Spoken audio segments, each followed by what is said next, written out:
Assalamualaikum warahmatullahi wabarakatuh. Halo semuanya, kembali lagi kita akan bahas prediksi OSN tingkat kota untuk bidang geografi. Kita masuk ke geografi pertanian. Oke.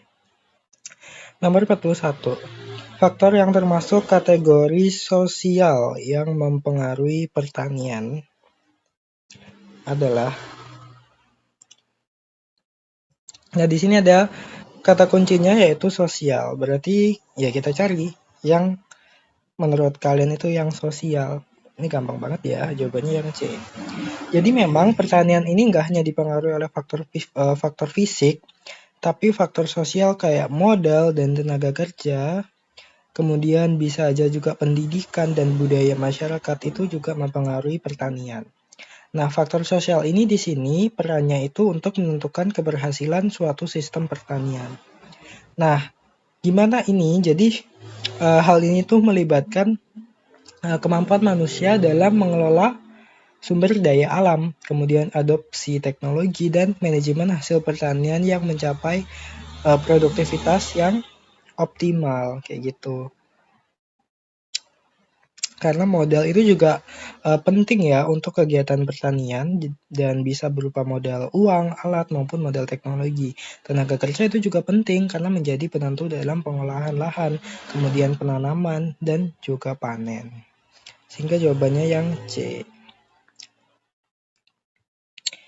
Nah, kemudian yang nomor 42, irigasi tetes lebih efisien dibandingkan irigasi permukaan karena jadi irigasi tetes itu sebuah metode irigasi modern ya yang mengalirkan air langsung ke akar tanaman melalui pipa atau saliran kecil kayak di gambar ini. Nah, sistem ini tuh sangat berbeda ya dari irigasi permukaan. Jadi, kalau irigasi permukaan itu bisa menyebabkan air itu menguap lebih sedikit. Itu untuk irigasi tetes. Jadi untuk bisa membuat air itu menguap lebih sedikit daripada irigasi permukaan yang menguap lebih banyak dan mengalir ke area yang tidak diperlukan.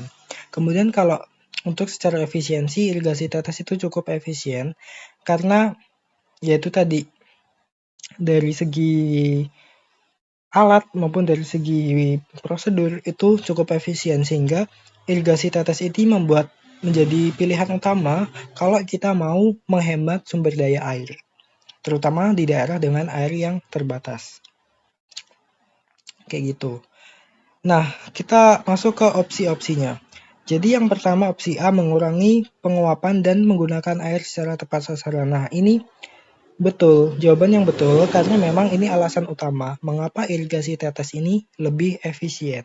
Jadi air ini langsung disalurkan ke akar tanaman sehingga akan mengurangi pemborosan akibat penguapan dan aliran air yang tidak terkendali. Kemudian lanjut nomor 43. Revolusi hijau dianggap berhasil meningkatkan produktivitas pangan di dunia karena apa yang dimaksud revolusi hijau? Jadi kalau revolusi hijau itu sebuah gerakan global seluruh dunia yang berlangsung pada abad ke-20. Tujuannya untuk meningkatkan produksi pangan dan untuk mengatasi kelaparan dan kebutuhan pangan dunia yang terus meningkat. Nah, fokus utamanya dari revolusi hijau itu penerapan teknologi yang modern.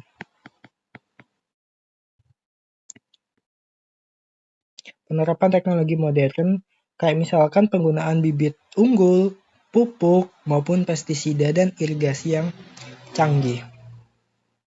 Kemudian, revolusi hijau ini dianggap sukses karena beberapa faktor yang saling terkait. Misalkan ada penggunaan bibit unggul, penerapan teknologi modern, penggunaan pupuk dan pestisida. Sehingga kalau kita analisis jawabannya, di sini jawaban yang benar adalah yang C, penggunaan bibit unggul, pupuk, dan pestisida secara luas. Lanjut. Salah satu ciri utama dari sistem pertanian intensif adalah jadi sistem pertanian intensif ini metode pertanian yang memanfaatkan sumber daya secara maksimal untuk meningkatkan hasil panen.